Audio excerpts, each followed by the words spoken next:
تم میری اطاعت کرنا چاہتے ہو، میری فرما برداری کرنا چاہتے ہو تو میرے محبوب کریم صلی اللہ علیہ وسلم کی فرما برداری کرو۔ میرے نبی کی اطاعت میری اطاعت ہے، میرے نبی کی غلامی میری غلامی ہے، میرے نبی کی فرما برداری میری فرما برداری ہے۔ یہ قرآن کی آیت کا ترجمہ کر رہا ہوں۔ وما آتاکم الرسول فخذوہ، جو میرا نبی تمہیں دے وہ لے لو، وما نہاکم عنہ، جس سے منع کرے اسے بعد آ جاؤ۔ تمہاری دنیاوی زندگی، قبر کی زندگی، حشر کی زندگی، ان صراط سے گزرنے کی زندگی اسی طرح پر کامیاب ہو سکتی ہے کہ ہاتھ تیرا ہو اور دامن کالی کملی والے کا ہو صلی اللہ علیہ وسلم،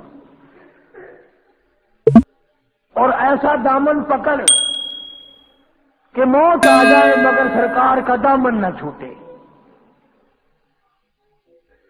رات ہو دن ہو، شادی ہو غمی ہو، ملازمت ہو مزدوری ہو، زراعت ہو کاروبار ہو، ہر معاملے میں تجھے اس بات کی جستجو رہے، تجھے اس بات کی تلاش رہے کہ میرے محبوب کی اداؤں کے خلاف نہ ہو جائے۔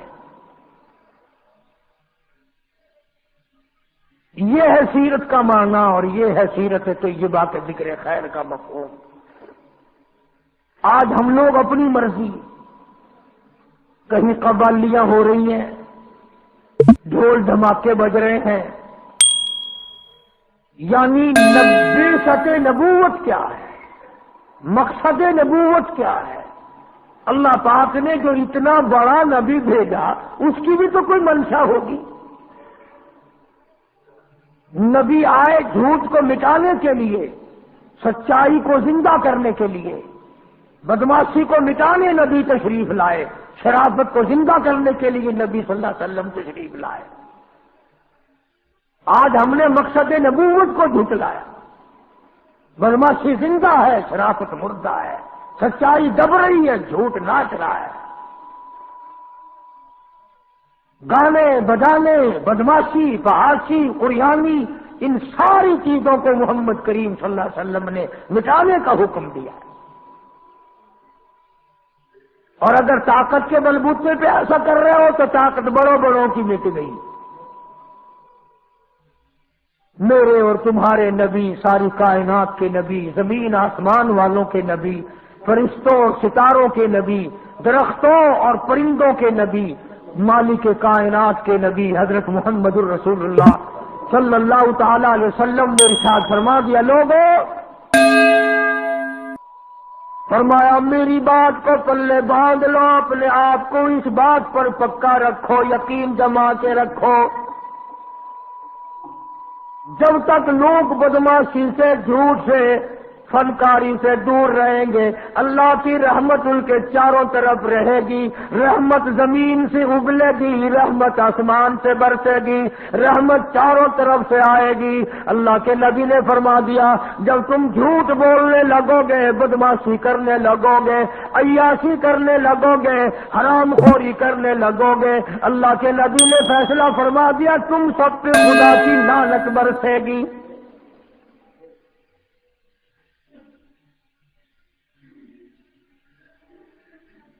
یتیم مکہ صلی اللہ تعالی علیہ وسلم کی پیدائش میں ابھی تقریباً 10 دن باقی ہیں، 15 دن باقی ہیں۔ ابرہہ یمن کا بادشاہ، اس نے یہ سوچ کر کہ ساری دنیا بیت اللہ خانہ کعبہ کا طواف کرنے جاتی ہے، ایک ایسا کوٹھا میں نہ اپنے ملک میں بناؤں، لوگ یہیں طواف کیا کریں گے۔ چنانچہ ابرہہ نے ایسا ہی کوٹھا بنا دیا، اعلان کیا آؤ یمن کے کعبے کا طواف کرو۔ خدا کی قسم تھے تو کافر، تھے تو بے دین، تھے تو جاہل، مگر اتنا پتہ ان کو بھی تھا کہ بیت اللہ کے سوا کسی اور چیز کا طواف جائز نہیں۔ ان کافروں کا یقین تھا، ان بے دینوں کا یقین تھا، ان جاہلوں کا یقین تھا۔ اللہ تبارک و تعالی نے اعلان کر دیا تھا بیت اللہ کے طواف کے لیے، وَعَهِدْنَا إِلَىٰ إِبْرَاهِيمَ، ابراہیم علیہ السلام نے دعا مانگی، اسی کعبے کا طواف کیا، سارے نبیوں نے کیا، خلیل اللہ نے طواف کیا، ذبیح اللہ نے کیا، کلیم اللہ نے طواف کیا، نوح نبی اللہ نے طواف کیا، عیسیٰ روح اللہ نے طواف کیا، تمام کے تمام نے اسی کا طواف کیا۔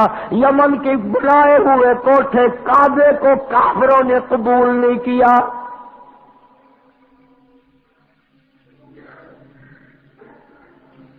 یہ تو اب ترقی کا دور ہے نا، ہر شہر میں کعبہ بنایا اور گھومنے کھڑے ہو گئے۔ یہ اللہ کے گھر کی توہین ہے۔ اللہ پاک نے اعلان کر دیا فیہ ان اول بیت وضع للناس للذی ببکۃ مبارکا وہدی للعالمین۔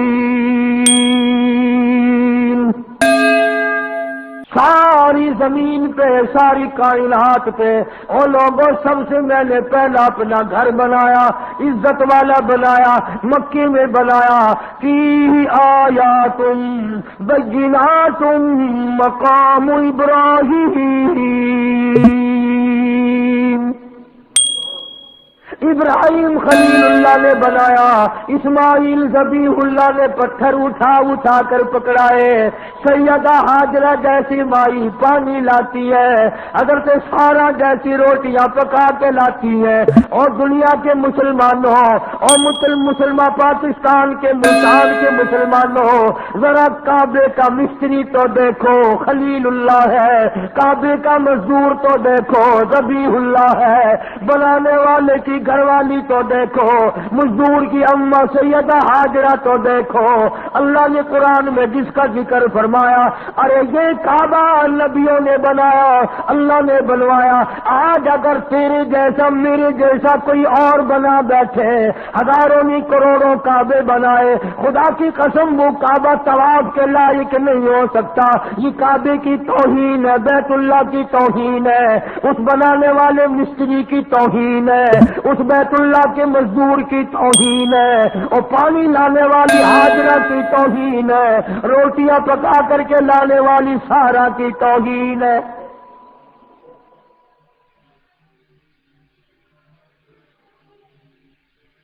کمال ہے، تیرے کوٹھی کا جو نقشہ بنا دے وہ انجینئر کام کا، اور جس نے خانہ کعبہ تیار کیا وہ بھی کام کا نہیں۔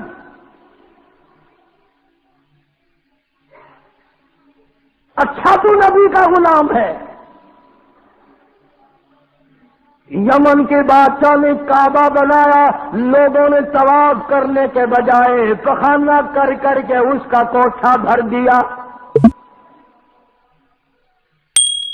دیکھا کیسے رد کیا۔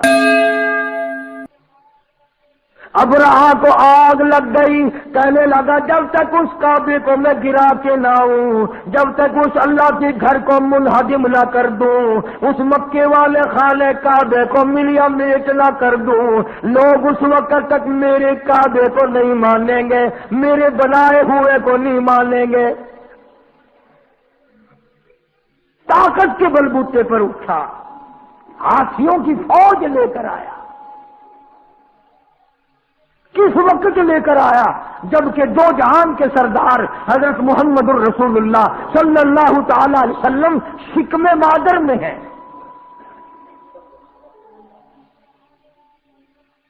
ابرہا نے آ کر کے عرفات کے قریب مزدلفہ کے بائیں طرف وادی محشر میں ڈیرا لگا دیا۔ عبد المطلب جو حضور کا دادا ہے، اس کے اونٹ وہاں چل رہے تھے۔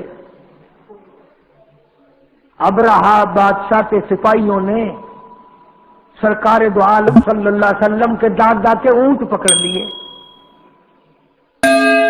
عبد المطلب کو پتا چلا وہاں مکے میں کہ میرے اونٹ بادشاہ ایک آیا ہوا ہے، ہاتھیوں کی فوج ہے، بڑی طاقتور فوج ہے۔ اور وہ اونٹ پکڑ بیٹھا میرے اور کعبے کو گرانے آیا۔ عبد المطلب اس وقت بیت اللہ کے متولی تھے، انچارج تھے۔ تو یہ گئے اور ابرہہ سے ملاقات کی۔ وہ سمجھا شاید یہ کوئی کعبے کے بارے میں بات چیت کرنے آئے ہوں گے، کچھ لو کچھ دو کی بات کریں گے۔ چلو اور نہیں تو میں یوں ہی طے کراؤں گا، 1 سال تیرے کعبے کا طواف ہوگا، 1 سال میرے کعبے کا طواف ہوگا، 1 سال لوگ ادھر آئیں گے، 1 سال لوگ ادھر جائیں گے۔ عبد المطلب تشریف لائے اور ابرہہ سے ملاقات کر کے کہا کہ بھئی تیرے سپاہیوں نے میرے ناجائز اونٹ پکڑ لیے ہیں، میں اپنے اونٹ چھڑانے آیا ہوں۔ انہوں نے کہا کمال ہے، آپ کعبے کے متولی نہیں؟ کہ ہاں ہوں۔ کعبے کی چابیاں تمہارے پاس نہیں؟ کہ ہاں میرے پاس ہے۔ کہ کمال ہے تیری، کعبے کی بات نہیں کرتا، اونٹوں کی بات کرتا ہے، تجھے اپنے اونٹوں کی پڑ گئی، تو کعبے کی بات کر۔ ہاں کس طرح کرنا ہے؟ عبد المطلب نے جواب دے دیا اونٹ میرا مال ہے، اس لیے میں چھڑانے کے لیے آیا ہوں، اور یہ تیرے دل میں غلط خیال ہے، کعبہ میرا نہیں، کعبے والا کوئی اور ہے۔ بیت اللہ میرا نہیں، بے شک چابیاں میرے پاس ہے، بے شک وہاں کا انتظام میرے پاس ہے، بے شک میں وہاں کا متولی ہوں، لیکن تیرا خیال غلط ہے، کعبے کا مالک میں نہیں، کعبے کا مالک تو وہ ہے جو تیرا بھی مالک ہے، میرا بھی مالک ہے۔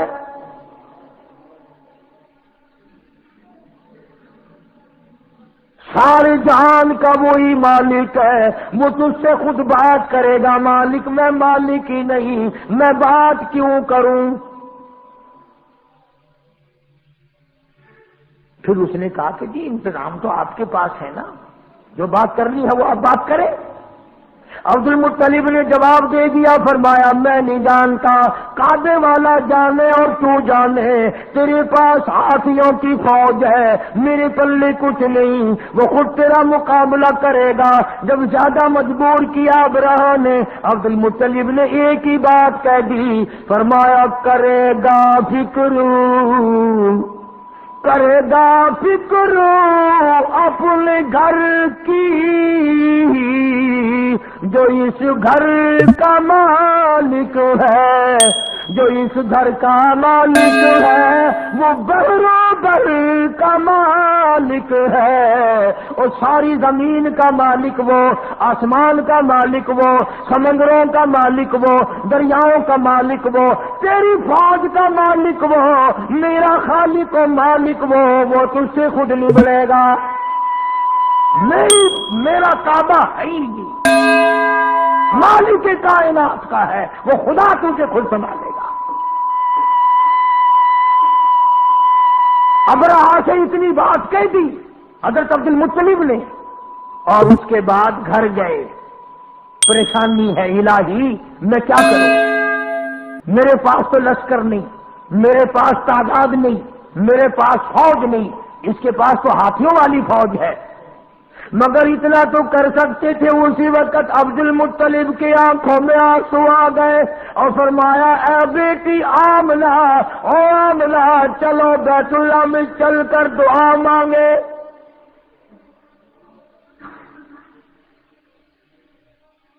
عبد المطلب نے سیدہ آمنہ کو ساتھ لیا، مدنی کریم صلی اللہ تعالی علیہ وسلم پیٹ میں ہے، چلی جا رہی ہے، اور کعبے میں لے گیا دادا، اور ہاتھوں میں غلاف کعبہ پکڑا دیا۔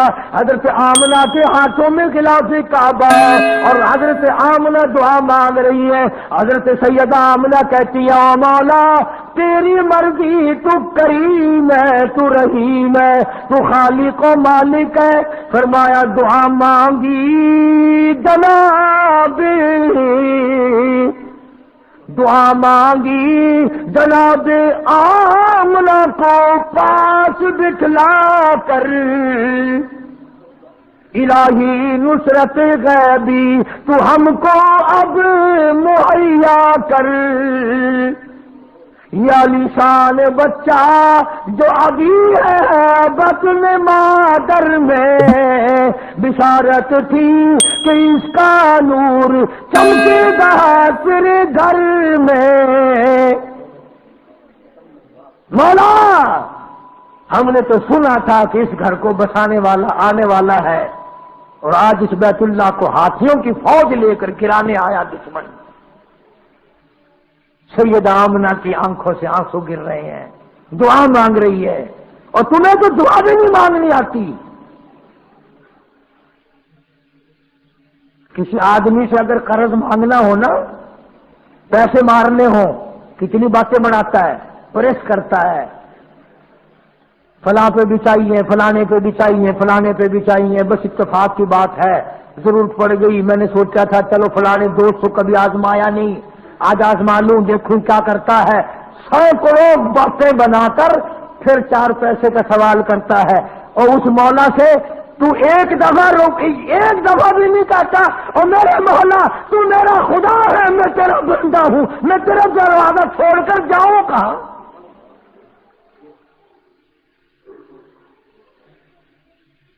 معمولی قرض لینے کے لیے کتنی باتیں بناتے، زبان مارتے ہیں، اور جی چودھری صاحب ساڈے تو تسی ہو ویلے کویلے تہاڈے نال کام پیندا، اللہ تانوں سلامت رکھے۔ شیخ صاحب، مرزا صاحب، خان صاحب، تسی تو کدے جواب ہی نہیں دیتا جی ماشاءاللہ، اے ساڈے بچے نے تسی آپ ماترو بنے ہوئے ہو، کتنی گلاں ماردا ہے۔ لیکن یہاں بیٹھ کے نہیں کہتا ہوں میرے مولا میں سیاکار ہوں، گناہگار ہوں، تیرے در کا خطا وار ہوں، ہزاروں نہیں لاکھوں کروڑوں گناہوں میں ڈوبا ہوا ہوں، زمین کے ذرات سے زیادہ میرے گناہ، سمندر کے قطروں سے زیادہ میرے گناہ، زمین کے ذرات سے زیادہ میرے گناہ، درختوں کے پتوں سے زیادہ میرے گناہ، آسمان کے ستاروں سے زیادہ میرے گناہ، یہ سب کچھ ہے، پر میرے مولا بتا میں جاؤں کہاں؟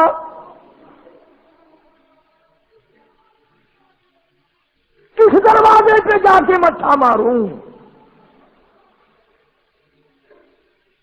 مدینہ طیبہ سے باہر ایک آدمی نے احرام باندھا،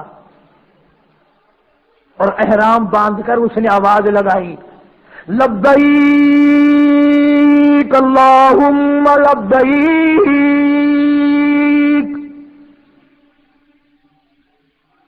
حاضر ہوں، تیرے دربار میں حاضر ہو گیا ہوں۔ آواز آئی، لا لبیک وسعدیک، تیری حاضری منظور نہیں۔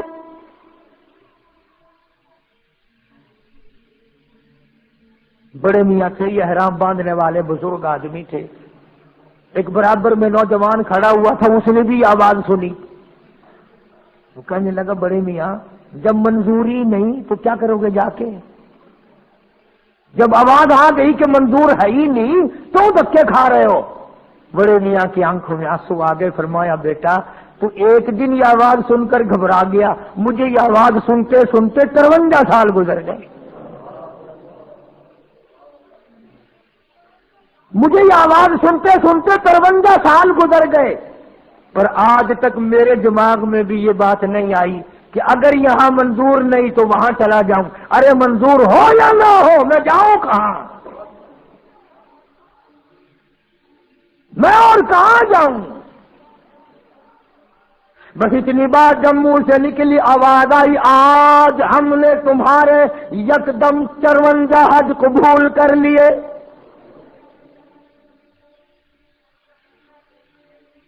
اسی پر وہ کہتا کہ تیری کرم سے بے نیاز، تیرے کرم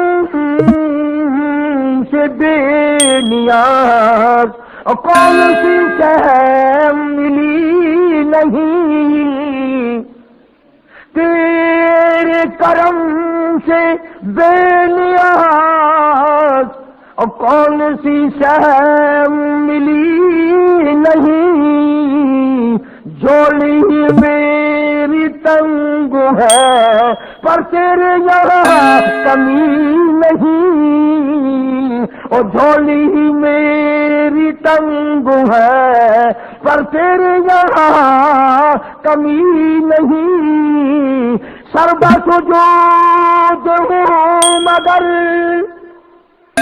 سربا سجود ہوں مگر عزم میں پختگی نہیں، قائل بندگی تو ہوں قابل بندگی نہیں۔ اور میرے مولا جیسے تیرا حکم ہے ویسے اطاعت بجا لانا کہاں میرے بس کی بات ہے۔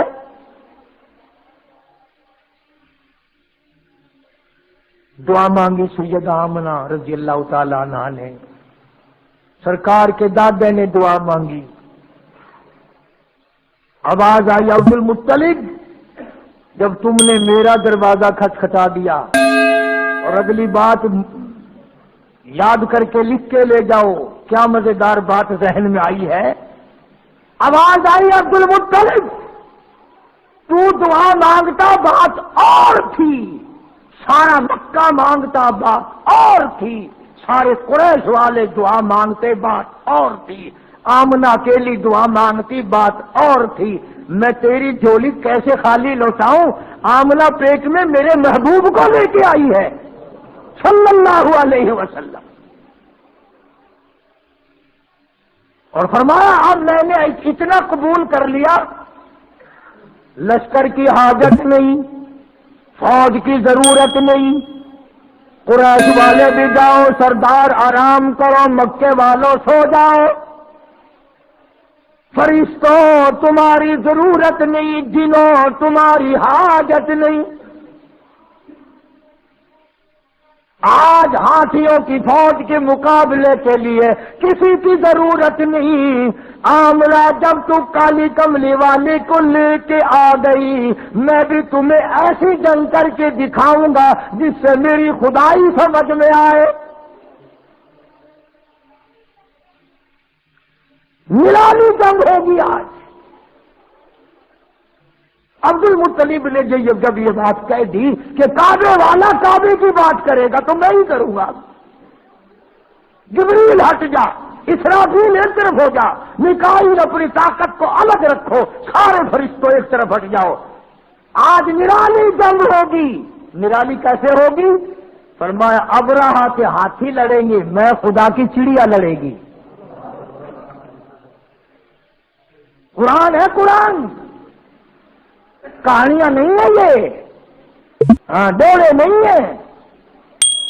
فرمایا میری خدائی تمہارے دماغ میں جب آئے گی، ایک طرف ہاتھی ہوں گے، ایک طرف ٹولے کی چڑیا ہوگی، خدائی طاقت کا مقابلہ ہوگا۔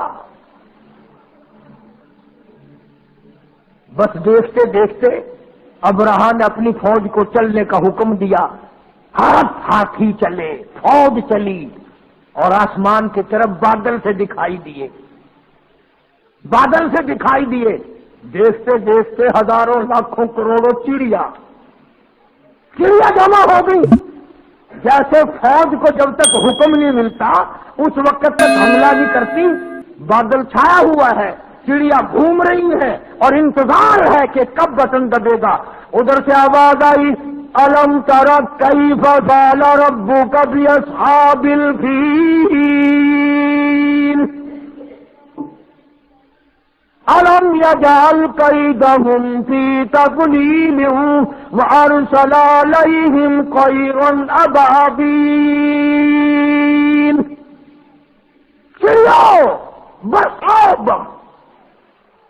اب بتاؤ، ذرا سی چونچ ہے، اتنی ننھی منی کنکریں پنجوں میں اٹھا رکھی ہیں چڑیوں نے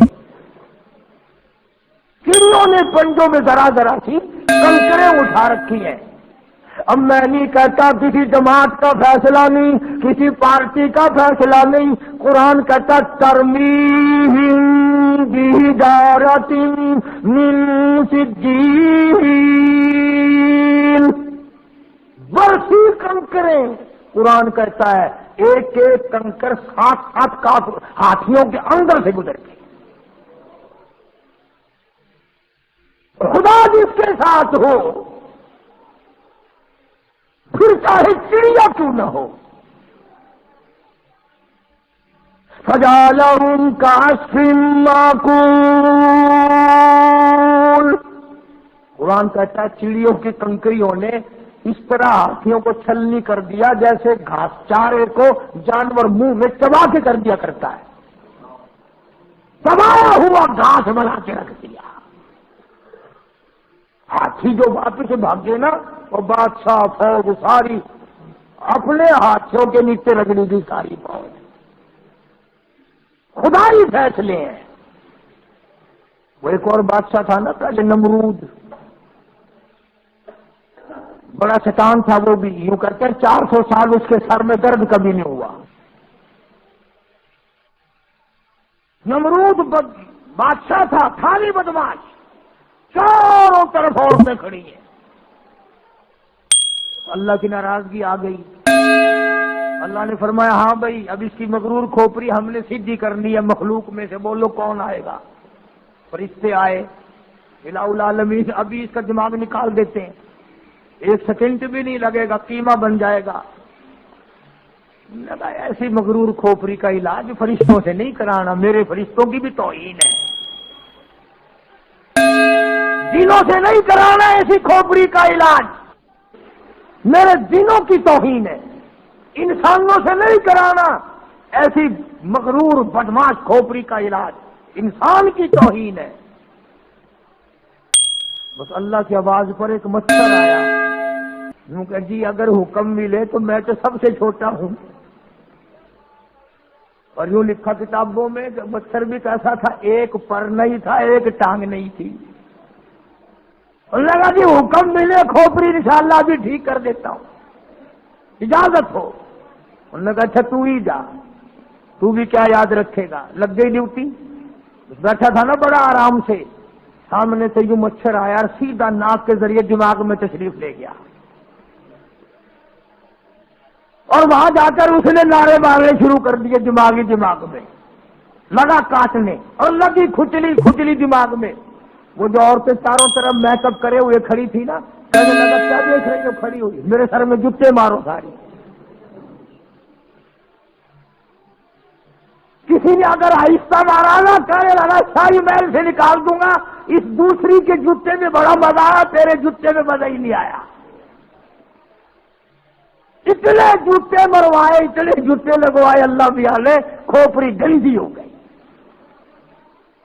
بادشاہوں کو خدا ہے، کون اس کا مقابلہ کرے. اکڑا نہ کرو اس پروردگار سے، وہ بڑا بے نیاز ہے.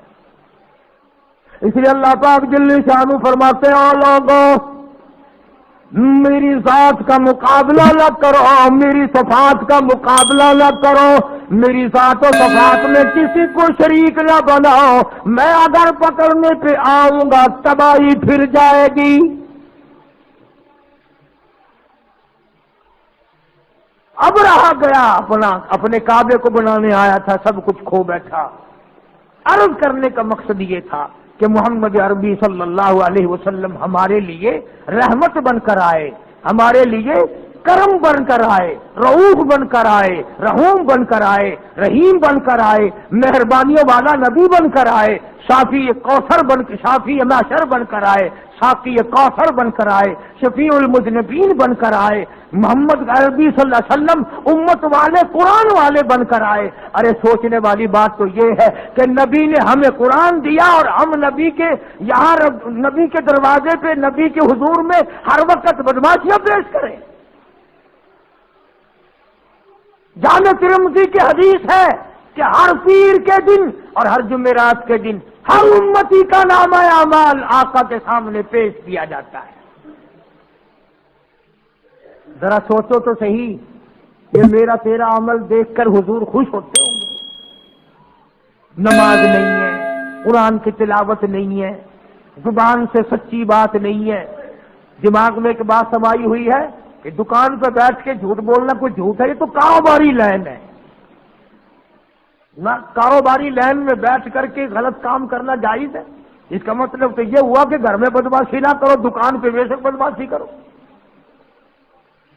اصل بات یہ ہے کہ ہمارے دل میں خوف نہیں. جناب مدنی کریم صلی اللہ تعالی علیہ وسلم کا ایک دیوانہ پروانہ سچا غلام غلطی کر بیٹھا، شیطان نے غلطی کرا دی۔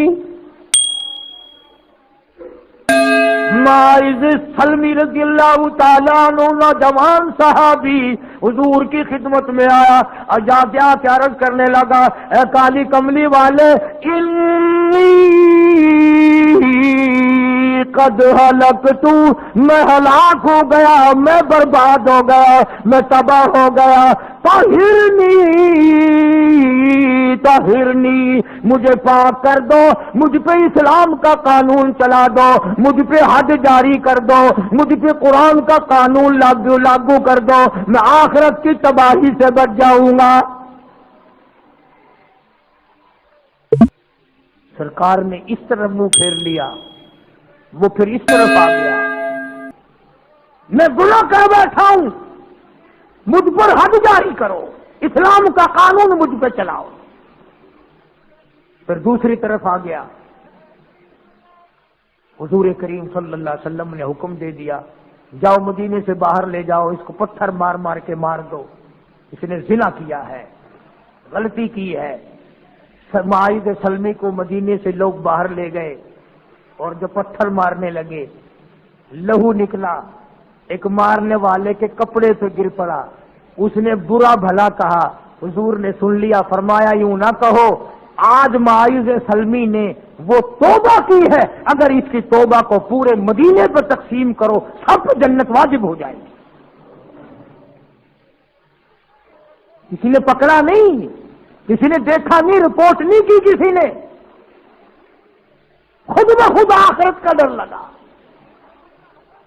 میں ان کے عیب نہیں تمہیں سنا رہا، بلکہ ایک بات بتا رہا ہوں کہ ان کے دل میں خوف تھا، ان کا اصل میں قیامت پہ ایمان تھا، میرا تیرا ہے ہی نہیں، قبر پہ یقین نہیں، قیامت پہ یقین نہیں، حساب و کتاب پہ یقین نہیں۔ ایک عورت سے غلطی ہوئی، حضور کریم صلی اللہ علیہ وسلم کے دربار میں آئی، خود اقرار کرتی ہے، اعتراف کرتی ہے، بلکہ اس پر اصرار کرتی ہے کہ مجھے سزا دو جو قرآن میں۔ فرمایا تو پیٹ سے ہے، تجھے حمل ہے، پتھر تجھے ماریں گے، وہ بچہ مرے گا، اس کے قتل کا ذمہ دار کون بنے گا؟ ہائے ہائے ہائے، امام الانبیاء کا ڈر دیکھو، امام الانبیاء کا خوف دیکھو کہ جو بچہ تیرے پیٹ میں ہے وہ مر جائے گا، اس کے قتل کا ذمہ دار کون بنے گا؟ ارے یہ لاکھوں کروڑوں ہزاروں عمل گرانے والے لوگوں، تم قیامت کے دن سور سے بھی بدتر ہو کے اٹھو گے۔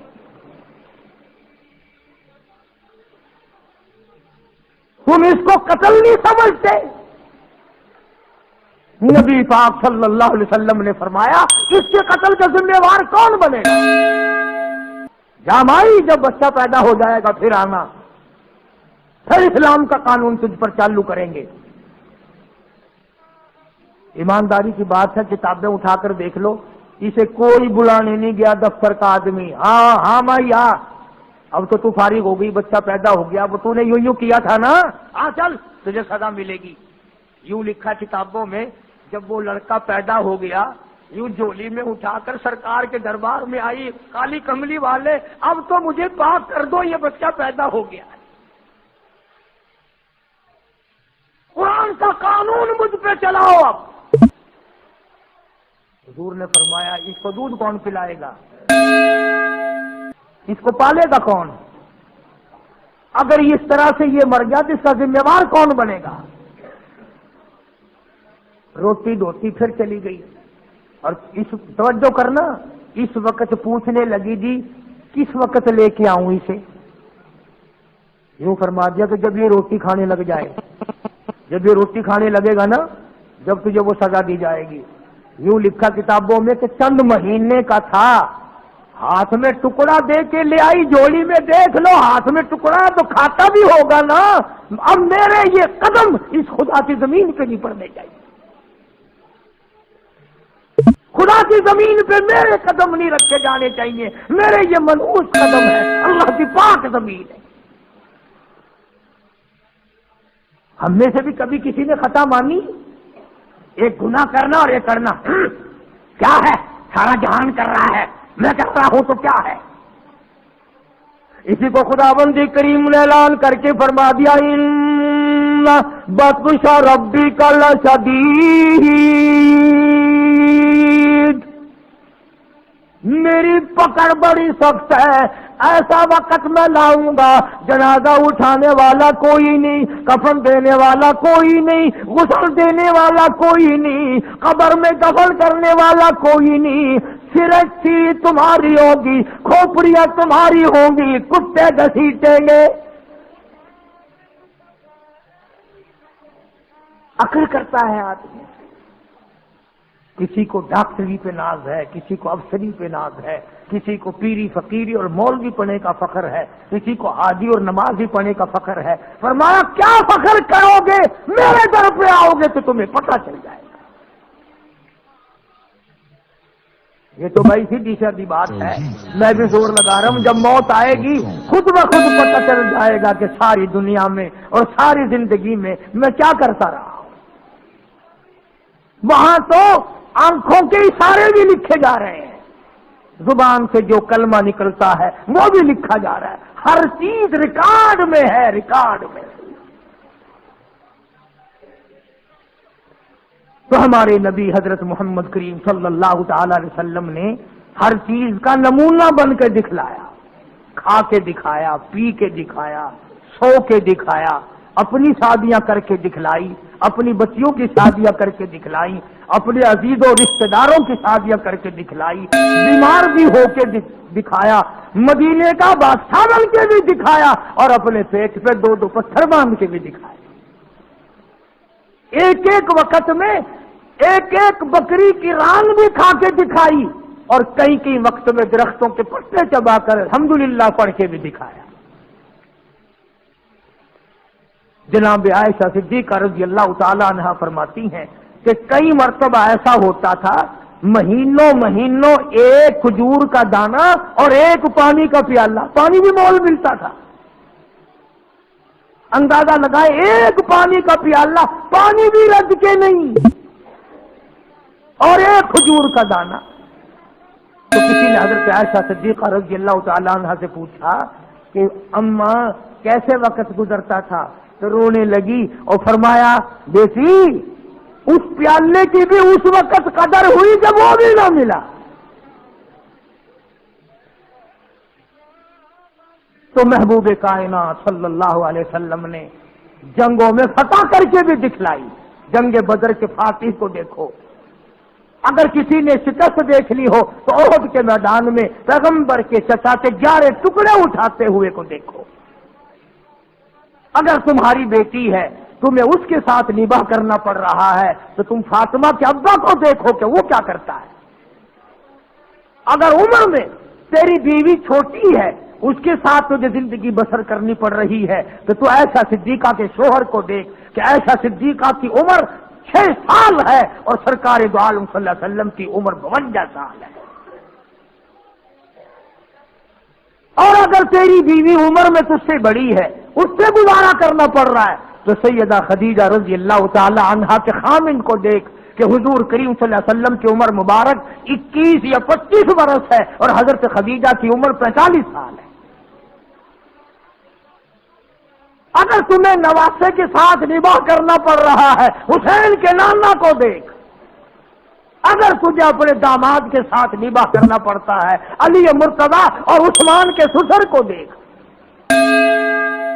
اور اگر تجھے اپنے سورے کے ساتھ نباہ کرنا پڑتا ہے تو پیغمبر خدا صلی اللہ تعالی علیہ وسلم کے ابو بکر صدیق سسر کو دیکھ۔ کون سی چیز ہے جو میرے آقا کی سیرت میں تجھے نہیں ملتی؟ اپنی زندگی میں انقلاب لاؤ، سچ اختیار کرو، شرافت اختیار کرو، عبادت اختیار کرو، ظلم سے باز آؤ۔ حدیث پاک میں آتا ہے کہ بعضی مرتبہ آدمی ایسا ظلم کر بیٹھتا ہے کہ اس ظلم کو اگر زمین پہ ڈال دو تو زمین میں آگ لگ جائے، سمندر میں ڈال دو سمندر میں آگ لگ جائے۔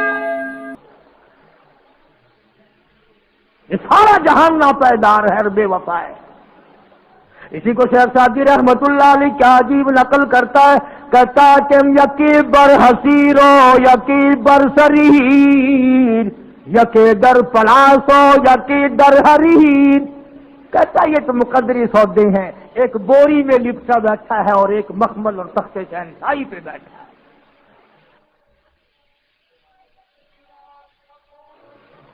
فرمایا یکی را شب و روز مصحب دست، یکی را شب و روز مصحب دست، یکی خوبتا در کنج میں خانہ مست. کہتا ایک ایسا مقدروں والا ہے ہر وقت اس کے ہاتھ میں اللہ کا قرآن ہے، اور ایک ایسا ہے شراب خانے میں سے میت نکل رہی ہے، کنجر خانے میں سے موت نکل رہی ہے. ایک ایسا نصیبے والا ادھر دم نکلا ادھر قرآن زبان پہ تھا، اور ایک ایسا مقدروں کا مارا ہوا کنجری کی گود میں موت آ رہی ہے. تو ہمارے نبی حضرت محمد رسول اللہ صلی اللہ تعالی علیہ وسلم نے ہمیں پوری زندگی دی، ساری زندگی کا طریقہ کار بتا دیا. یہ بات نہیں ہے کہ تم نے اختیار کر رکھی ہے کہ غزلیں گاؤ پتاشے کھاؤ اور جنت میں چلے جاؤ. اگر پتاشے چاپ کر جنت میں جاتے تو بلال کا چمڑا نہ ادھیڑا جاتا. ہاں چار عورتوں نے چار مردوں نے مل کر غزلیں گائی اور مٹھائی کھائی اور جا کے سو گئے، صبح کی نماز بھی نہیں. دوستو جنت اگر اتنی سستی ہوتی سیدہ زنیرہ کی آنکھیں نہ نکالی جاتی، ابو فقیہہ کی پسلیاں نہ توڑی جاتی، لبینہ کا چمڑا نہ ادھیڑا جاتا، بے شمار صحابہ کرام کا قیمہ نہ بنتا. بڑی عجیب بات کہی مجذوب نے، فیصلہ کر دیا. مجذوب کہتا کہ واہ غفلت یہ تیری ہستی نہیں، صحابہ کرام کا قیمہ نہ بنتا. بڑی عجیب بات کہی مجذوب نے، فیصلہ کر دیا. مجذوب کہتا کہ واہ غفلت یہ تیری ہستی نہیں، واہ غفلت یہ تیری ہستی نہیں، دیکھ جنت اس قدر سستی نہیں. واہ غفلت یہ تیری ہستی نہیں، دیکھ جنت اس قدر سستی نہیں، اور راہ گزر دنیا ہے بستی نہیں، راہ گزر دنیا ہے بستی نہیں، ہوش کر کچھ جائے مستی نہیں. کچھ عقل کر، دماغ لڑا، مخول تو نہیں. اس لیے قرآن کریم نے اعلان کر دیا اولئک الذین کفروا بآیات ربہم ولقائہ فحبطت اعمالہم فلا نقیم لہم یوم القیامت وزنا. او میرے بندے بدیوں کا پلڑا بھر کے لایا، نیکیوں والے میں ہائی کچھ نہیں، تو لوں کیا؟ بھی تول تو جب ہی لگے گا نا جب دونوں پلڑوں میں کچھ وزن ہوگا. ایک پلڑے میں جب کچھ ہے ہی نہیں تو لوں کیا؟ یوم القیامت وزنا، وزن کس بات کا کرو؟ تو دوستو امام الانبیاء محبوب کبریا حضرت محمد مصطفیٰ صلی اللہ تعالی علیہ وسلم کی ذات اقدس کی تابعداری کا وقت ہے، اور خدا جانے میری تیری کس کی قبر تیار ہے. ایک حدیث پاک میں یوں آتا ہے کہ بسا اوقات آدمی بنگلہ کوٹھی مکان بناتا ہے. حضور نے فرمایا، سب کہہ دو صلی اللہ. بسا اوقات آدمی اپنی ساری پونجی لگا دیتا ہے مکان پہ، لیکن حضور فرماتے ہیں کہ اللہ نے یوں فرمایا کہ اس غریب کو یہ پتہ بھی نہیں کہ اس محل میں ایک رات بھی سونا نصیب نہیں ہے، ایک رات بھی اس مکان میں بسیرا نصیب نہیں، موت آ جائے گی. اور ارشاد فرمایا محمد عربی صلی اللہ علیہ وسلم نے کہ بسا اوقات آدمی سیرا باندھ کے چلتا ہے، تیاری ہے، خوشی ہے، ناچ رہا ہے، خوشیوں میں پھولا نہیں سماتا، لیکن اس غریب کو یہ پتہ بھی نہیں کہ جس دلہن کو لینے چلا ہوں ہاتھ لگانا بھی نصیب نہیں ہوگا. کیا پتا اسے؟ بڑی عجیب بات فرمائی محمد عربی صلی اللہ علیہ وسلم نے. فرمایا دو چیزوں کی ضمانت تم دے دو، لکھ کے لے جاؤ، دل کی تختی پہ کام آنے والی بات اگر عمل کرو گے انشاءاللہ قبروں میں دعائیں دو گے. فرمایا دو چیزوں کی ضمانت تم دے دو، جنت الفردوس کا ضامن میں محمد الرسول اللہ بن جاؤں، اور جس کا ضامن کالی کملی والا بن جائے اسے کیا چاہیے؟ فرمایا دو چیزوں کی ضمانت دو، ایک یہ جو تمہارے منہ میں ہے زبان، اس کی ضمانت دو کہ اس کو اللہ اور اس کے رسول کے حکم کے خلاف نہیں چلاؤ گے، اور ایک جو تمہاری نفسانی خواہشات کی جگہ بنائی ہے اسے غلط استعمال نہیں کرو گے۔ فرمایا دو چیزوں کی ضمانت تم دے دو، جنت کا ضامن میں ہوں۔ اب حضور صلی اللہ علیہ وسلم نے ضمانت تو دے دی، اب ضمانت کیسے دیں؟ اب ضمانت کہاں سے لائیں؟ یوں ہی اگر پچھلے ٹانگے میں برقع نظر آ جائے نا، ایسے مڑ مڑ کے دیکھتے ہیں جیسے ان کا سونا گر پڑا ہو سڑک پہ، یہ ضمانت پکی ہو رہی ہے، پہلے عبوری تھی کنفرم ہو رہی ہے۔ کیا بدماشی کا دور ہے، چٹی داڑھی، کیا دیکھ رہے ہو؟ کیا کرو گے دیکھ کر ان کو؟ یہ تو بھیڑ بکریاں ہیں۔ اسی لیے خدا کے قرآن نے فیصلہ کر دیا کہ جب لوگ بدماش ہو جائیں گے، دل حرام سوچے گا، آنکھ حرام دیکھے گی، ہاتھ حرام چلے گا، کان حرام سنیں گے، اللہ فرماتے ہیں پھر میں بھی ٹھوک کے فیصلے کروں گا، پھر ٹھوک کا فیصلہ آئے گا۔ اذا السماء انشقت، آسمان پھٹ پڑے گا، زمین چر کر کروڑوں آدمیوں کو اندر لقمہ بنا کر لے جائے گی۔ اس لیے استغفار کرو، توبہ کرو۔ محمد عربی صلی اللہ علیہ وسلم کی سیرت کا خلاصہ یہ ہے کہ قرآن پہ عمل کیا جائے، درود شریف کی کثرت کی جائے۔ اللہ پاک مجھے اور آپ کو عمل کی توفیق عطا فرمائے۔ وآخر دعوانا الحمدللہ رب أشهد أن سيدنا وسندنا ونبينا وشفيعنا وهادينا ومرشدنا ومولانا محمدا عبده ورسوله أرسله بالحق بشيرا ونذيرا صلى الله تعالى عليه وعلى آله وأصحابه وأزواجه وذرياته وبارك وسلم تسليما كثيرا كثيرا أما بعد فأعوذ بالله السميع العليم من الشيطان الرجيم بسم الله الرحمن الرحيم إن تعذبهم فإنهم عبادك وإن تغفر لهم فإنك أنت العزيز الحكيم وقال النبي صلى الله تعالى عليه وسلم من صلى علي واحدة صلى الله عليه 10 مرات وقال النبي صلى الله تعالى عليه وسلم من تشبه بقوم فهو منهم وقال النبي صلى الله تعالى عليه وسلم المرء مع من أحبه صدق الله مولانا العلي العظيم وصدق رسوله النبي الكريم ونحن على ذلك لمن الشاهدين والشاكرين والحمد لله رب العالمين اللهم صل على محمد وعلى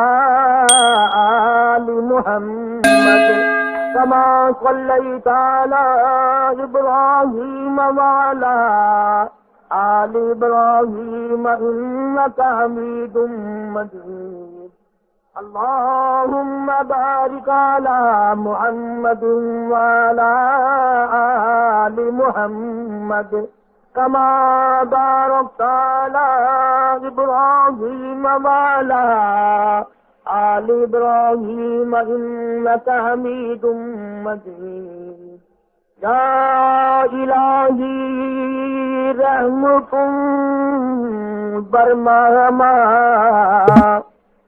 عفوکم جملہ گناہ مرحمہ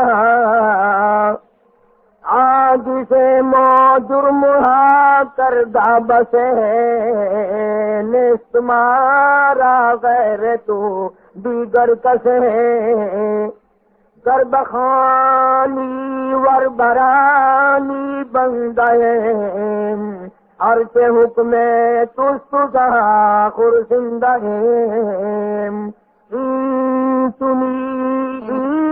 ایتنی پیغمبرو سردار ماں ربنا صلی وسلم دائما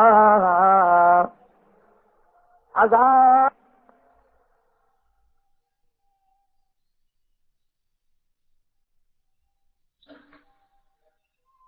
اور بسویم سہن بمسکو گلاب ہنوز نام تو گفتن کمال بے ادبی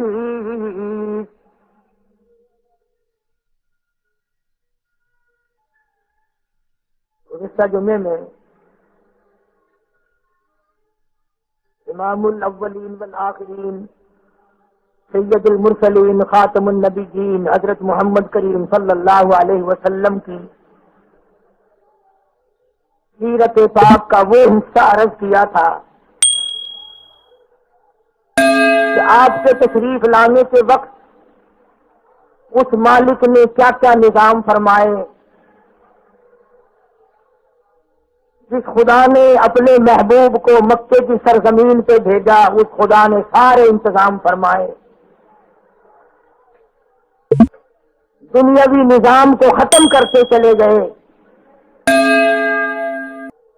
سائے پسند نہ آئے اس کردگار کو بے سایہ کر دیا، اس سایہ دار کو ابھی ماں کے پیٹ میں تھے کہ یتیم ہو گئے، گھٹنوں کے بل ابھی چلنے لگے تھے، تھوڑی سی عمر ہے، 2-3 سال کے قریب عمر ہے، سیدہ آمنہ گود میں لے کر 2 جہان کے سردار کو مدینے پہنچی، ننہال گئی، حضور کے نانوں کے یہاں لے کے چلی گئی مدینے پاک میں۔ اندازہ لگاؤ ماں کے پیٹ میں ابا چل بسا، ابھی تھوڑی سی مختصر سی عمر ہے، سرکار مدینہ صلی اللہ علیہ وسلم بیٹھے ہوئے دیکھ رہے ہیں امی سامنے دنیا سے جا رہی ہے،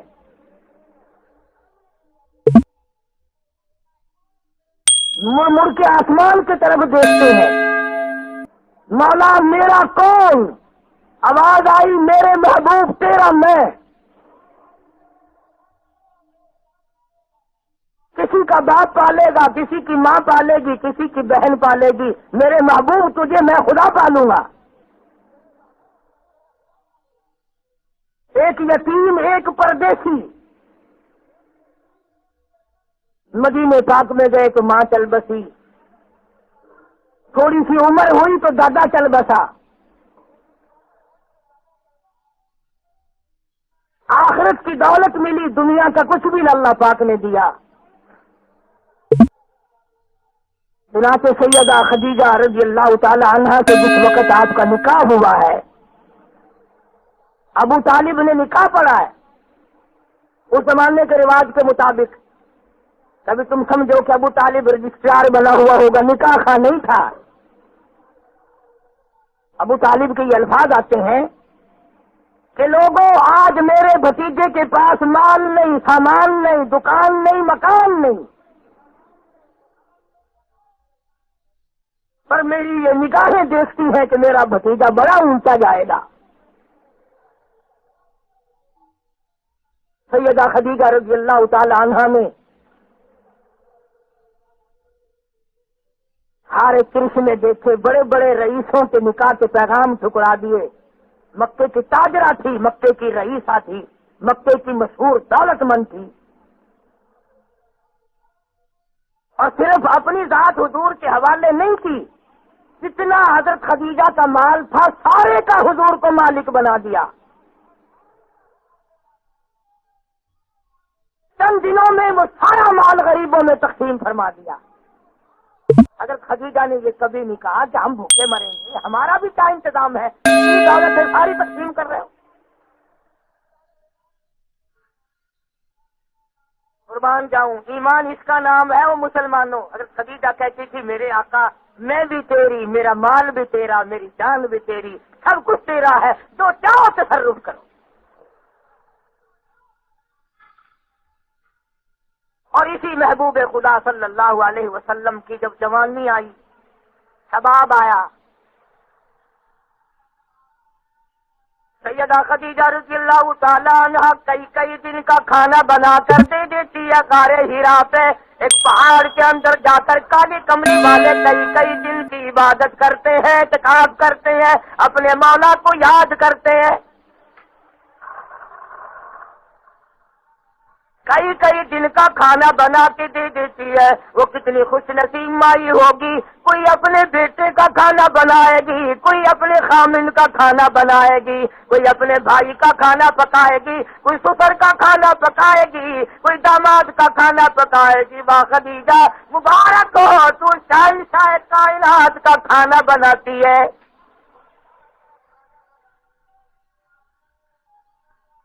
غار کے اندر بیٹھ کر اللہ اللہ کرتے ہیں، کیا فرماتے ہیں، اپنے مولا کو یاد کرتے ہیں.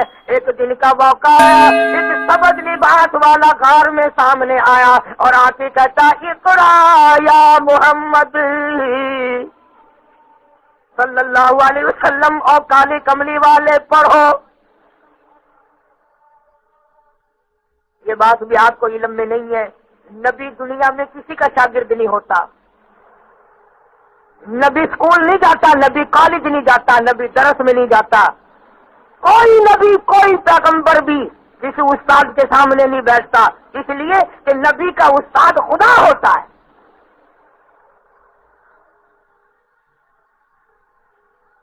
نبی کو تعلیم آسمان سے ملتی ہے، عرش عظیم سے تعلیم نبی کو دی جاتی ہے. آپ نے جواب دے دیا، فرمایا ما انا بقاری، میں پڑھا ہوا نہیں. 3 مرتبہ جبریل امین نے یہی بات کہی اور حضور نے یہی جواب دیا عربی میں. آگے فرماتے ہیں بخاری شریف کی روایت ہے فاخذنی فغتنی غتا شدیدا، مجھے جبریل نے پکڑا، سینے سے لگایا، اتنا دبایا حتار کو، یہاں تک کہ مجھے پسینے آ گئے. اس کے بعد جبریل امین نے قرآن پاک کی ان 2 آیتوں کی تلاوت کی. فرمایا اقرأ بسم ربک الذی خلق، خلق الانسان من علق، اقرأ وربک الاکرم الذی علم بالقلم، علم الانسان ما لم یعلم. قرآن کریم کا نزول شروع ہو گیا، وہی شروع ہو گئی، اللہ کا کلام محمد عربی صلی اللہ علیہ وسلم کو ملنے لگ گیا. موسیٰ علیہ السلام توریت لینے کوہ طور پہ جاتے تھے. عیسیٰ علیہ السلام کو انجیل کسی جگہ بلا کے دی گئی، داؤد علیہ السلام کو زبور کسی اور جگہ بلا کر کے دی گئی. اور کالی کملی والے کی یہ شان ہے کہ گھر بیٹھے قرآن آ گیا، خدا کا پیغام آ گیا، اللہ کا کلام آ گیا. اب اس کلام کی اتنی ہیبت، تمہیں کیوں پسینے آئے؟ تمہیں قرآن سمجھ آئے تو پسینے آئے. تمہیں کلام الہی میں لذت کیوں آئے؟ جب ہماری روح گند میں لگ گئی، کنجریوں کے گانوں میں لگ گئی، قرآن میں کیسے مزہ آئے؟ اب سرکار پہاڑ سے اترے اور اپنے گھر میں تشریف لائے کامبا چڑھا ہوا ہے، کب کبھی تاری ہے، گھبراہٹ ہے. گھر میں تشریف لائے سیدہ خدیجہ کو فرمانے لگے زملونی زملونی زملونی زملونی دسرونی دسرونی. اور میری خدیجہ مجھے میری کملیاں اڑا دے، مجھے میری چادر اڑا دے، بڑی سردی لگ رہی ہے. سیرجفونی، مجھے بڑی سردی چڑھی ہوئی ہے. انی اخاف علی نفسی، او خدیجہ مجھے اپنی جان کا ڈر ہے، میں ڈر رہی ہوں، میں ڈر رہا ہوں، مجھے سردی چڑھی ہوئی ہے، میرا کمبل اڑا دو، میری چادر مجھے اڑا دو، میرا موٹا کپڑا مجھے اڑا دو. فرمایا انی اخاف علی نفسی، میں ڈرتا ہوں میری جان نہ چلی جائے. اگر آپ کی توجہ ہے تو بڑا لطف آئے گا. اور نبی کی بات کی طرف توجہ کر، کمرہ قبر میں تجھے کام آئے گا، حشر میں کام آئے گا، اوکھے وقت تمہیں کام آئے گا جب کوئی کام نہیں آتا. حضرت خدیجہ نے آگے سے یہ نہیں فرمایا کہ آپ تو بڑی اللہ اللہ کرتے ہیں، آپ کو کیوں وقت آئے گا، آپ پر پریشانی کیوں آئے گی، بلکہ یہ کہنے لگی واللہ لا یخزیک ابدا، قسم ہے اس پروردگار کی، میرے محبوب میرے سردار، ایسا ہرگز نہیں ہوگا. حضرت خدیجہ فرماتی ہے رضی اللہ تعالیٰ عنہ، فاطمہ الزہرا کی اماں کہتی ہے، رقیہ کی اماں کہتی ہے، سیدہ زینب کی اماں کہتی ہے، سیدہ ام کلثوم کی اماں کہتی ہے، یہ وہ خدیجہ ہے جس کو دنیا ہی میں خدا کے پیغام اور سلام آتے تھے. کیا بات کہی سیدہ خدیجہ رضی اللہ تعالیٰ عنہ نے، واللہ لا یخزیک ابدا، ہرگز ایسا نہیں ہوگا. کیوں ایسا نہیں ہوگا؟ خدیجہ کہتی ہے اس لیے کہ آپ مہمان نوازی فرماتے ہیں، اس لیے کہ آپ مہمان نوازی کرتے ہیں، غریبوں کی ہمدردی کرتے ہیں، یتیموں کے وارث بنتے ہیں، محتاجوں کے آپ سہارا بنتے ہیں، اس لیے آپ کے ساتھ ایسا ہرگز نہیں ہوگا. یعنی عورت جو ہوگی گھر میں اپنے خامن کو تو تسلی دے گی اور اندر اندر کوئی تجویز بھی کرے گی، تدبیر بھی کرے گی، کچھ سوچے گی کہ کیا کرنا چاہیے. عقل مند عورت ہوگی، خامن بیمار آ جائے، باہر سے پریشان آئے، وہ کہے گی کوئی گلی کوئی نہیں، اللہ ساڈا وارث ہے، سانو بالکل خیر ہے. بخار تیز میں چڑھا ہوا ہو نا، ہاتھ لگا کے کہتی ہے ایویں گرم گرم ہوئے ہو، سانو کتنے بخار ہے ڈر ہے، میں سانو چاہ بنا کے دینی ہے، انہیں انشاءاللہ پسینہ آیا، طبیعت سیٹ ہو گئی، کانو تھی دوائی پائی ہے، پریشان ہو گئے ہو. سیانی جیڑی ہو گئے کمڑی، ابھی میں بیمار آ کے میں تیرے نالوں پہلے بیمار ہاں.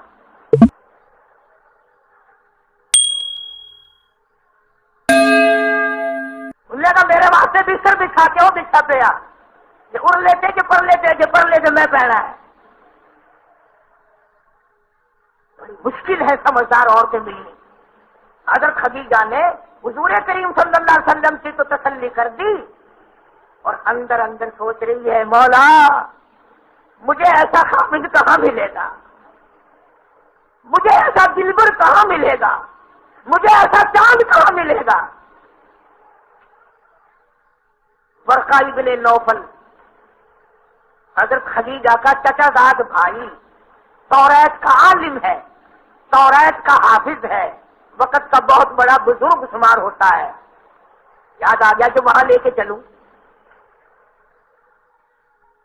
حضور کریم صلی اللہ تعالی علیہ وسلم کو عرض کرنے لگی کالی کملی والے اٹھو، میں آپ کو اپنے بھائی کے پاس لے کے چلتی ہوں. پوچھیں گے یہ کیا ہوا، یہ آنے والا کون تھا، یہ سبز لباس والا کون تھا، چھاتی سے لگا کر دبانے والا کون تھا، اور یہ کلام کیا ہے جو آپ کو دے کے گیا ہے، اقرأ بسم ربک الذی خلق.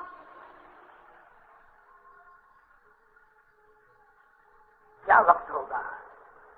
سردار انبیاء صلی اللہ علیہ وسلم آگے آگے چل رہے ہیں اور حضرت خدیجہ پیچھے پیچھے چل رہی ہیں، اور ورقہ ابن نوفل اپنے بھائی عالم سیانے بزرگ کے پاس لے کے گئی اور کہنے لگی ذرا خیال کرو، میں بہت ڈر رہی ہوں کہیں میرے اجڑنے کا وقت نہ آ جائے۔ میں نے تو سارا عرب چھوڑا، سارے رئیس چھوڑے، سارے تاجر چھوڑے، سارے سردار چھوڑے، میں نے آمنہ کے ٹکڑے یتیم سے نکاح اس لیے کیا تھا کہ یہ دین و دنیا کی مجھے بات ساتھ مل گئی۔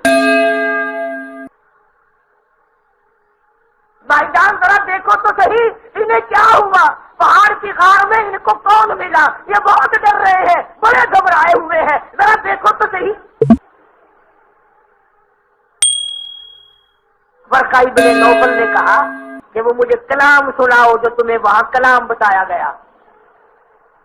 سلطان کے دوستوں، خدا کی قسم کلام خدا ہو، زبان مصطفیٰ ہو، کلام عرش والے کا ہو، زبان مدینے والے کی ہو، کیا مزہ آیا ہوگا۔ مدنی کریم صلی اللہ تعالی علیہ وسلم نے تلاوت فرما دی، اقرأ باسم ربک الذی خلق خلق الانسان من علق اقرأ وربک الاکرم الذی علم بالقلم علم الانسان ما لم یعلم۔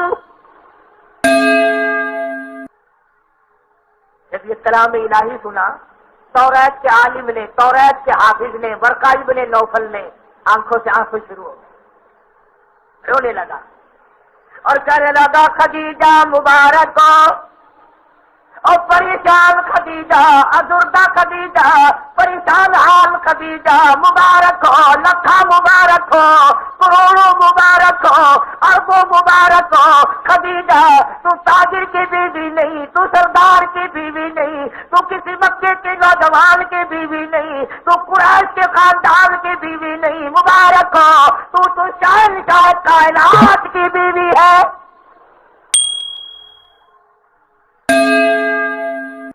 تو پتہ چلا تو امام الانبیاء کی گھر والی ہے صلی اللہ علیہ وسلم۔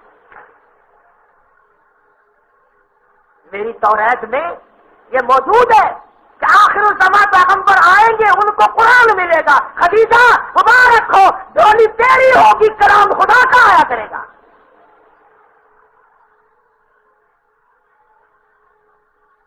ورقہ ابن نوفل نے تسلی کر دی کہ آپ کو نبوت مل گئی ہے، یہ وہی ہے، یہ جو تمہارے پاس آیا تھا نا یہ جبریل تھا، اور یہ قرآن ہے جو آنا شروع ہوا، ختم نبوت کا تاج اللہ نے تجھے اڑا دیا۔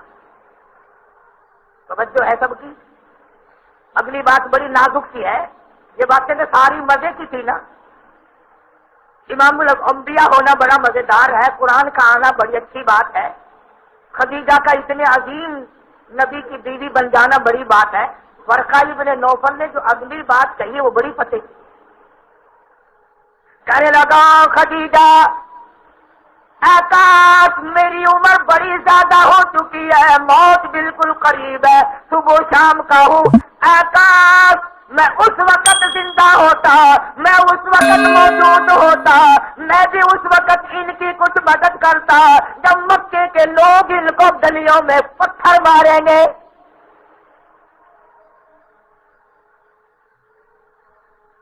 اندازہ لگاؤ، بہت پہلے حضرت خدیجہ کہنے لگی ورقہ اور میرے بھائی سیانے بزرگ، ان کی شکل دیکھ کر ہر آدمی موم بن جاتا ہے، اتنا حسن کے چاند شرمائے، اتنی خوبصورتی کے سورج شرمائے، اتنا اللہ نے صورت دی کہ ستارے راستہ چھوڑ کر ایک طرف ہٹ جائیں، انہیں بھی کوئی مارے گا۔ شفیق یہ ہے، خلیق یہ ہے، یہ تو گالیاں کھا کے دعائیں دیتے ہیں، یہ تو بیماروں کی دوائیں لا کے دیتے ہیں، یہ تو بوڑھوں کا وزن سر پہ اٹھا کے گھر پہنچا کے آتے ہیں، انہیں گالی کیوں دے گا کوئی، انہیں کیوں مارے گا؟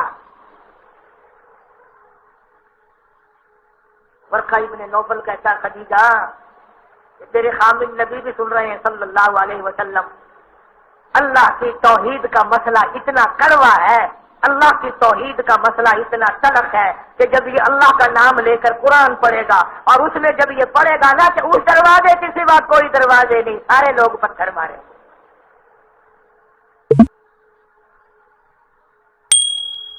اب اندازہ لگاؤ، مکہ مکرمہ ہے، بیت اللہ شریف ہے، خانہ کعبہ ہے، جہاں 1,40,000 نبیوں نے طواف کیے، حرم محترم ہے، اللہ کی ہر وقت رحمتیں برستی ہے، اللہ پاک کا گھر ہے، سرکار مدینہ صلی اللہ تعالی علیہ وسلم نے بیت اللہ میں کھڑے ہو کر قرآن مجید سنایا۔ جناب ابو بکر فرماتے رضی اللہ تعالی عنہ، میں تو دور تھا، میں قریب آ کھڑا ہوا، فرماتے مالک کائنات کی قسم، جب میرے نبی نے اللہ کا قرآن سنایا، توحید کا پیغام سنایا، سارا مکہ امام الانبیاء کو، یتیم مکہ کو مارنے کے لیے کھڑا ہو گیا۔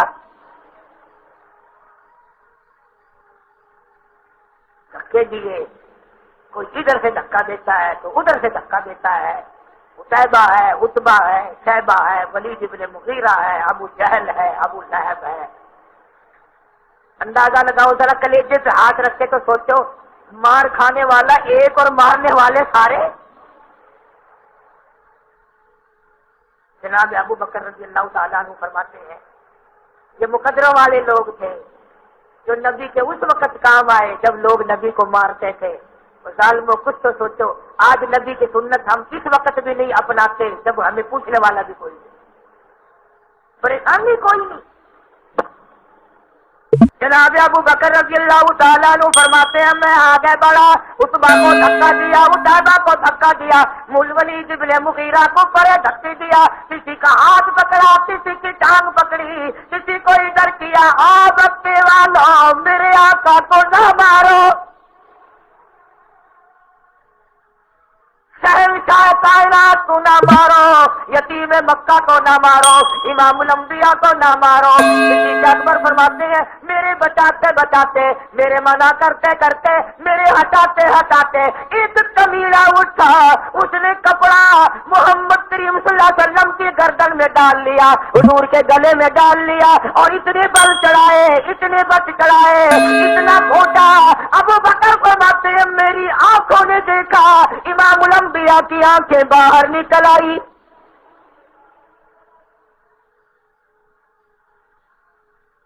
اتنا زور سے گلا گھونٹا ہے محمد علیہ صلی اللہ علیہ وسلم کا۔ اس دین کے پیچھے شہنشاہ کائنات کا گلا گھونٹ دیا گیا۔ تو پھونک مار کے جنت میں جانا چاہتا ہے، تو یوں ہی سیدھا سیدھا جنت میں جا گھسے گا۔ اور ابو بکر فرماتے ہیں رضی اللہ تعالیٰ، ایک اور کمیڑا اٹھا، اس نے حضرت کے گردن میں اس قدر مروڑا دیا، میں نے دیکھا حضور کے منہ میں جھاگ آ گئے۔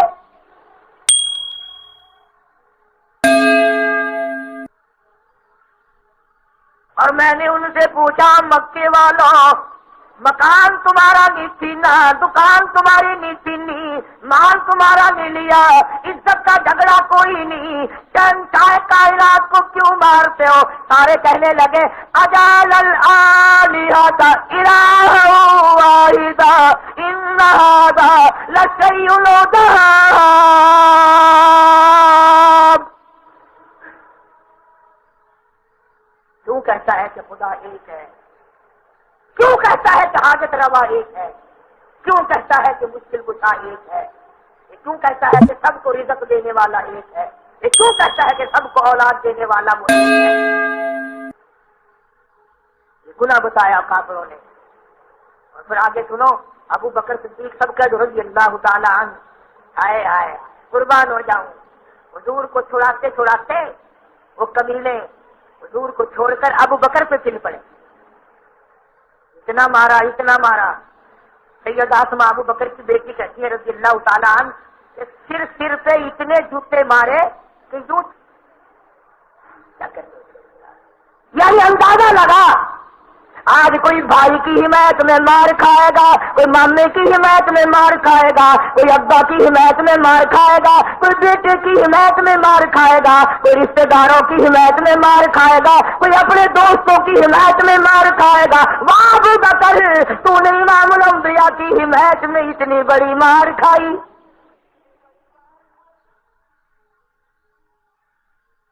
بیت اللہ شریف میں سے صدیق اکبر کے خاندان کے لوگ کپڑے میں ڈال کے لے گئے، بے ہوش ہو گئے، اتنا مارا لوگوں نے، بے ہوش ہو گئے۔ جناب صدیق اکبر رضی اللہ تعالیٰ عنہ کو تیسرے دن جا کے ہوش آیا۔ نبی کی محبت میں، نبی کی غلامی میں، نبی کی عاشقی میں اتنی مار کھائی، تیسرے دن ہوش آیا۔ ذرا سی آنکھ کھول لی ابو بکر سے، زبان کو حرکت دی، لب ہلے ابو بکر کے، ابو بکر کی اماں جس کا 3 دن سے دم نکلا جاتا ہے، میرے بیٹے کا برا حال ہے، پتہ نہیں بچے گا بھی کہ نہیں، بولتا نہیں، کھاتا نہیں، پیتا نہیں۔ ذرا سی آنکھ کھول لی ابو بکر صدیق رضی اللہ تعالیٰ عنہ نے۔ پہلا سوال میرے آقا کا کیا حال ہے، میرے نبی کا کیا حال ہے، میرے محبوب کا کیا حال ہے؟ اماں کہنے لگی چھوڑ اس کا نام جس کی وجہ سے تجھے مار پڑی، تیسرے دن جا کے ہوش آیا، میں قربان ہو جاؤں تیری اماں۔ او میرے بیٹے 3 دن سے حلق میں پانی کی بوند نہ گئی، دلیا نہ گیا، یہ میں حریرہ بنائے بیٹھی ہوں، ذرا سا کھا لے، ذرا سا چاٹ لے، تیری اماں کے دل کو تسلی ہوگی۔ میرے بیٹے تیری عمر لمبی ہو، ان کا نام نہ لے، ان کی وجہ سے تجھے مار پڑی ہے۔ اکبر کی والدہ اس موقع پہ مسلمان نہیں، ابو بکر کی اماں مسلمان نہیں تھی اب تک۔ کمال ہے، جیسے کہ اتنا لوگوں نے تجھے مارا، اس کی وجہ سے آنکھ کھلی تو پہلے اسی کا نام لیا۔ آئے آئے تم ہوتے، نعوذ باللہ میں ہوتا، ہم سارے کہتے توبہ توبہ توبہ۔ اب ہم نے نیڑے نہیں جانا جی ان کے، اللہ اللہ نے اتنی مار پڑی، ایسا نیڑے نہیں بیٹھو، ایسا اڑانا ہی نہ گھنسو۔ مگر یہ تو ابو بکر کا کہنے لگا اپنی امی کو، امی جان بات سنو، جب تک میں اس کالی کملی والے کا دیدار نہ کر لوں، زیارت نہ کر لوں، میری آنکھیں دیدار نہ کر لے، اس وقت تک تیرا دلیا بھی، تیرا ہریرا بھی، تیرا پانی بھی، مالک کائنات کی قسم مجھ پر حرام ہے جب تک میں اپنے محبوب کی زیارت نہ کر لوں۔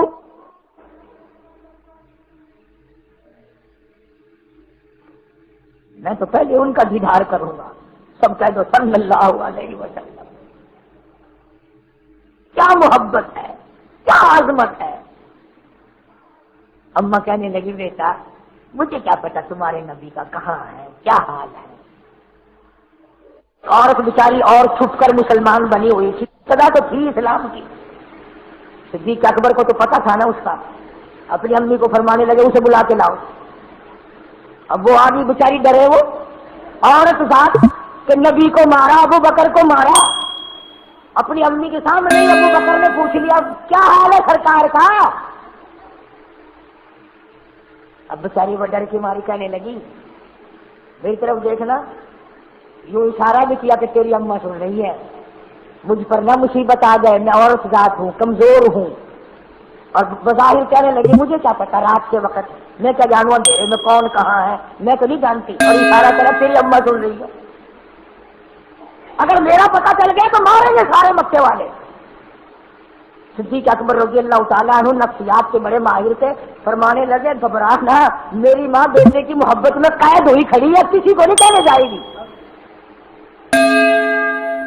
تم ایسا کرو دونوں کی دونوں، میری ماں بھی اور تو بھی، مجھے پکڑ کر سہارا دے کر میرے محبوب کے پاس لے چلو۔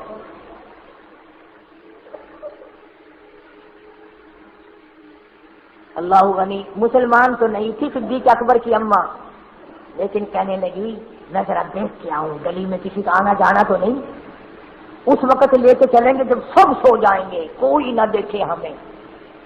وہ تو بیٹے کی محبت میں لے کے چل رہی ہے۔ ایک طرف وہ مائی لگی جو ایماندار تھی، دوسرے طرف صدیق اکبر کی اماں نے سہارا دیا، اور دونوں لے کر کے ارقم صحابی کے گھر پہ سرکار تشریف فرما تھے، دار ارقم میں لے کے پہنچ گئے۔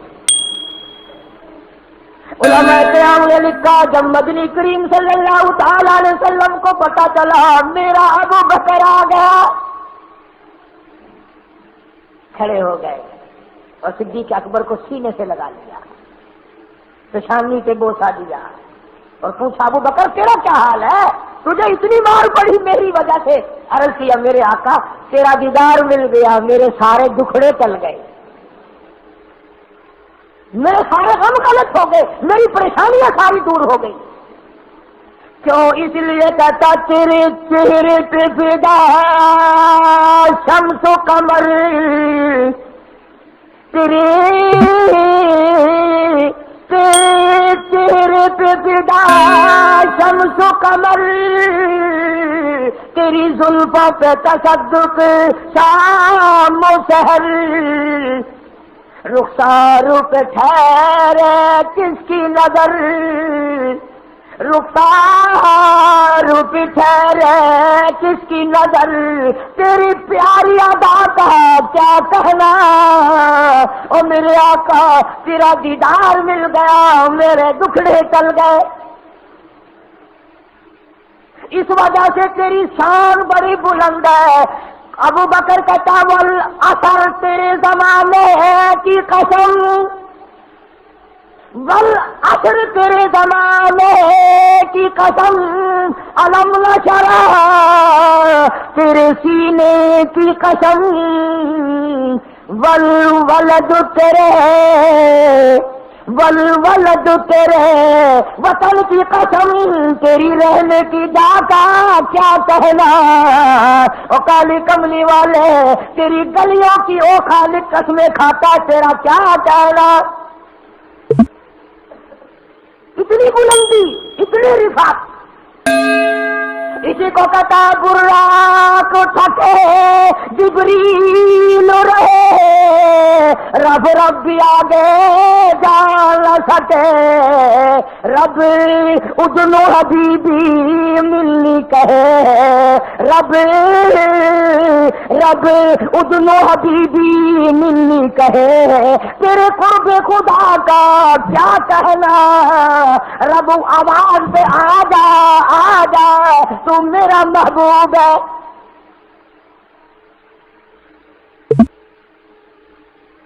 ان کی کتنی بڑی شان ہوگی، نام لینے والوں کی اتنی بڑی شان بن جاتی ہے.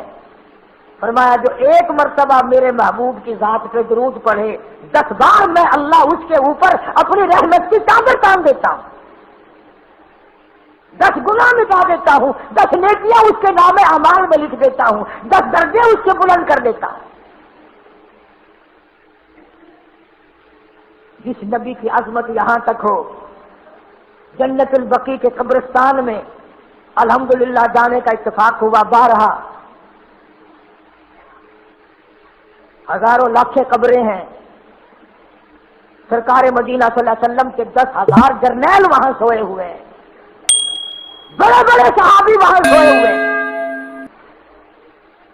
مگر آنکھوں والوں نے نظارہ دیکھا، ساری قبریں ٹھیک ٹھاک خشک ہیں، ایک قبر بیچ میں ہے جس کے اوپر ہری ہری بیل اگی ہوئی ہے اور وہ بیل چاروں طرف پھیل جاتی ہے.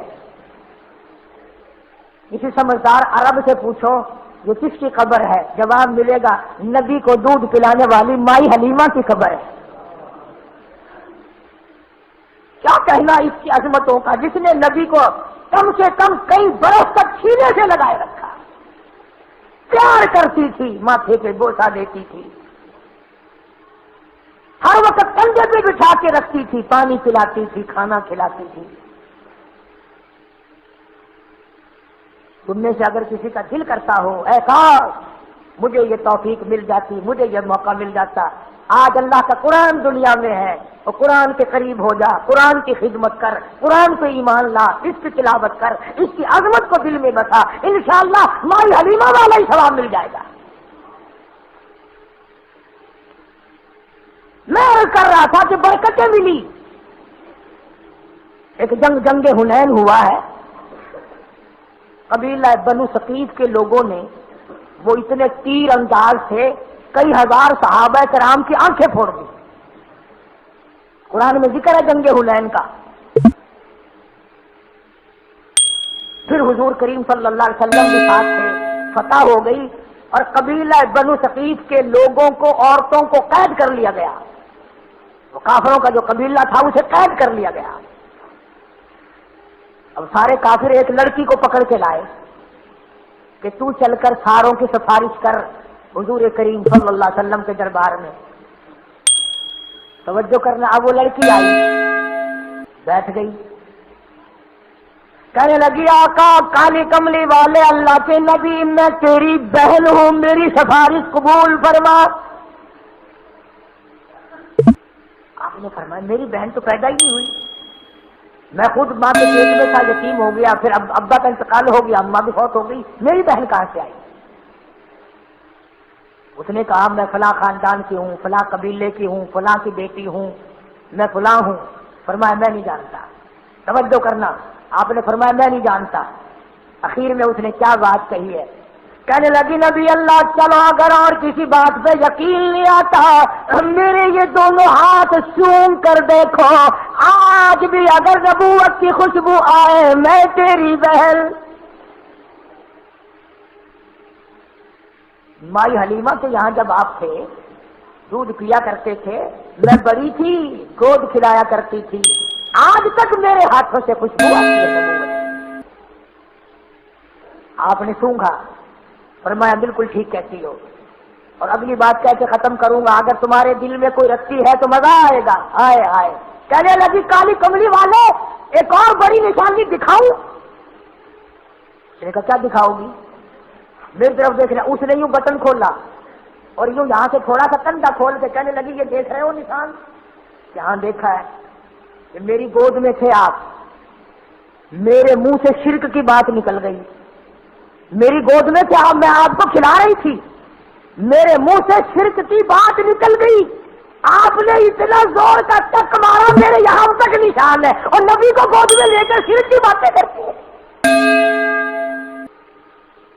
مسلمانوں جو نبی ماں کی گود میں شرک برداشت نہیں کرتا وہ آج گنبد خضرا میں برداشت کرے گا؟